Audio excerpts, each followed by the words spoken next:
এদের চেহারা সুন্দর হওয়ার চেয়ে নাকি ভাগ্য সুন্দর হওয়া বেশি জরুরি। This is the explanation of our society. Anyway, society সবসময় স্যালারি ছাড়াই কাজ করে। কোনো কথা মাথায় না নিয়ে তাকদিরের উপর বিশ্বাস রেখে সেলফ কনফিডেন্স নিয়ে জীবন চলার পথ পাড়ি দেওয়া সবচেয়ে বেস্ট আইডিয়া। লাইফ কারোর জন্য কখনো থেমে থাকেনি, থাকছে না, কখনো থাকবে। আসসালামু আলাইকুম, hope everyone is well. This is Jannat Rose and welcome back to my channel. 31 December whole day কিভাবে কাটিয়েছিলাম তাই আপনাদের সাথে শেয়ার করব। So let's start the video.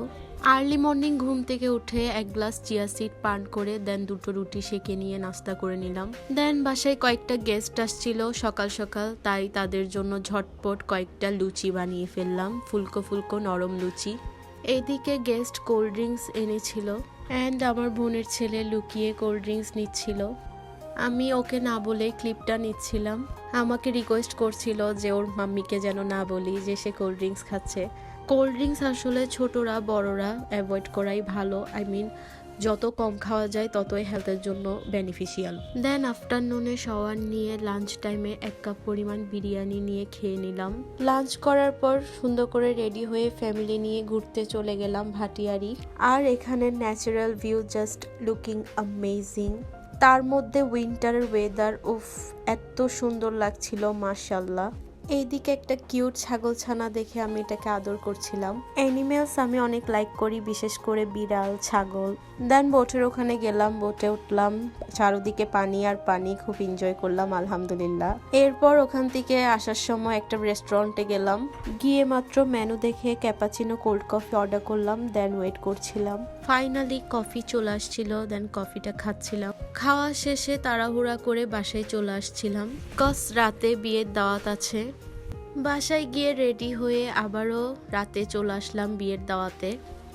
নাও ক্লাবে ঢোকার সময় কিছু ক্লিপ নিচ্ছিলাম। অ্যান্ড ক্লাবের ভিতর ঢুকতেই এত বেশি ক্রাউড ছিল। যেহেতু খুব ক্রাউড ছিল তাই দূর থেকেই স্টেজে ব্রাইড অ্যান্ড গ্রুমের কয়েকটা ক্লিপ নেওয়ার ট্রাই করছিলাম।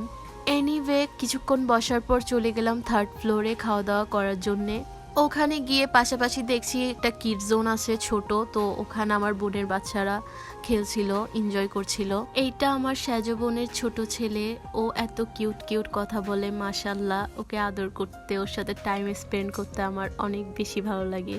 তো যাই হোক, ওদের খেলাধুলা শেষে সবাই একসাথে চলে গেলাম খাওয়ার টেবিলে।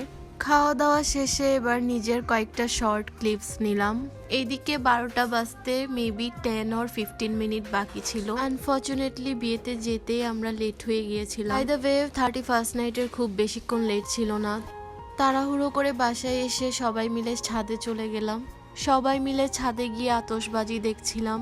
ওইদিকে আগের দিন রাতে চিকেন ম্যারিনেট করে রেখেছিলাম বারবিকিউ করার জন্যে।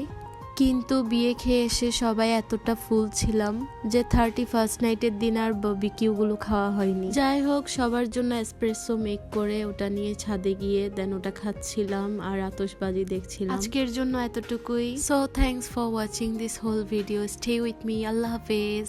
तुझे पाके अधूरा न रहा, क्योंकि तुम ही हो, अब तुम ही हो जिंदगी।